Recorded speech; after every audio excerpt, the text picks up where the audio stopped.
everyone, welcome to another Finally Friday video.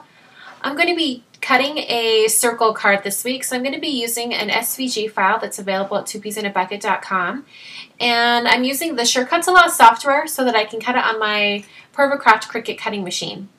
So I'm going to start out with the, I need this circle window, and I also need, we'll go ahead and make that larger.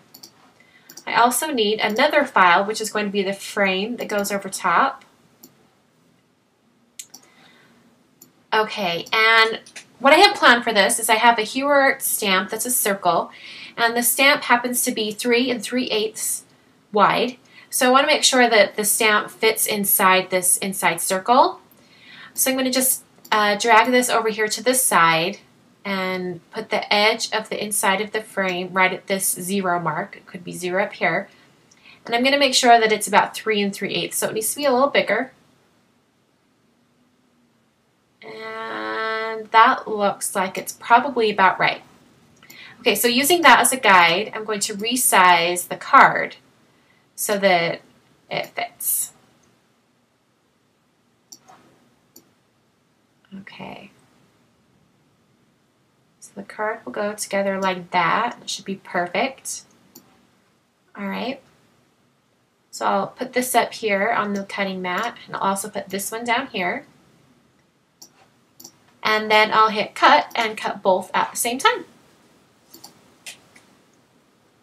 Okay, so here's my circle card and the frame that I cut with my Cricut Expression. I'm just going to peel it off the Cricut cutting mat. They turned out pretty good. And the first thing you need to do after you cut your circle card is you need to score it where the card is going to be folded. So I'm just scoring that with a ruler and a bone folder. And carefully fold it in half and really hope that it turns out right. And in this case it did. The scoring was correct. I'll set that aside for a minute so I can do some stamping. This is cardstock vellum from Stampin' Up. It's just a thicker vellum, so it's easier to work with. And this is a cling stamp set from Huarts. And the great thing about these cling stamps is that you have like the durability of the rubber, but you also have the ability to put it onto an acrylic block. So it's a space saver. And I'm just applying some Versamark ink because I'm going to be doing some embossing in just a minute here.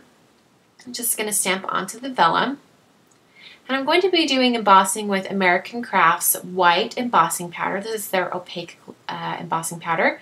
Just sprinkling it on and tapping the excess off, and then heating it with a heat tool. And the trick to heating vellum with a heat tool is you just have to keep the heat tool moving and don't let it stay in one spot for too long.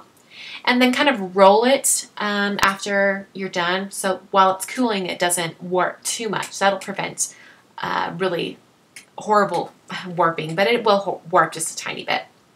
Just trims that out with some scissors, and I'm going to be gluing it onto the front of the card with some glue, just put on around the frame, and then I'm pressing the stamped vellum onto the frame. I'm just going to kind of hold it down with my fingertips so that it doesn't miss any spots while it's adhering.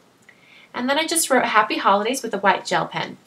I ended up sketching out the words first and then going over it with a white gel pen and then going over it with an eraser just to get rid of the pencil. I did some faux stitching lines around the outside edge of that frame, and then I'm adhering it with a foam dimensional adhesive. Slide that on there really quick. And the last thing that I did for this card was I added a little bit of ribbon, just tied it in a bow, and I tied it around where the card folds.